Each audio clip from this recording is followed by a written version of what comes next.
महाभारत युद्ध लगभग खत्म हो चुका था। भीम ने मल्ल युद्ध में दुर्योधन की जंघा उतार दी थी। वह खून में लथपथ होकर रणभूमि पर गिरा हुआ था। बस कुछ ही समय में दम तोड़ने वाला था, लेकिन भूमि पर गिरे हुए ही उसने श्रीकृष्ण की ओर देखते हुए अपने हाथ की 3 अंगुलियों को बार बार उठाकर कुछ बताने का प्रयास किया। पीड़ा के कारण उसके मुंह से आवाज धीमी धीमी ही निकल रही थी। ऐसे में श्री कृष्ण उसके पास गए और कहने लगे कि क्या तुम कुछ कहना चाहते हो। तब उसने कहा कि उसने महाभारत के युद्ध के दौरान 3 गलतियां की हैं।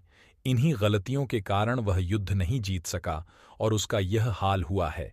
यदि वह पहले ही इन गलतियों को पहचान लेता तो आज जीत का ताज उसके सिर होता। श्री कृष्ण ने सहजता से दुर्योधन से उसकी उन 3 गलतियों के बारे में पूछा तो उसने बताया।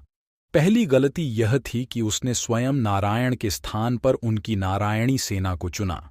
यदि नारायण युद्ध में कौरवों के पक्ष में होते तो आज परिणाम कुछ और ही होता। दूसरी गलती उसने यह बताई कि अपनी माता के लाख कहने पर भी वह उनके सामने पत्तों से बना लंगोट पहनकर गया। यदि वह नग्नावस्था में जाता तो आज उसे कोई भी योद्धा परास्त नहीं कर सकता था।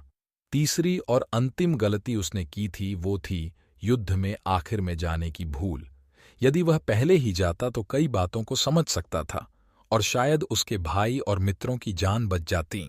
श्री कृष्ण ने विनम्रता से दुर्योधन की यह सारी बात सुनी। फिर उन्होंने उससे कहा, तुम्हारी हार का मुख्य कारण तुम्हारा अधर्मी व्यवहार और अपनी ही कुलवधू का वस्त्राहरण करवाना था। तुमने स्वयं अपने कर्मों से अपना भाग्य लिखा।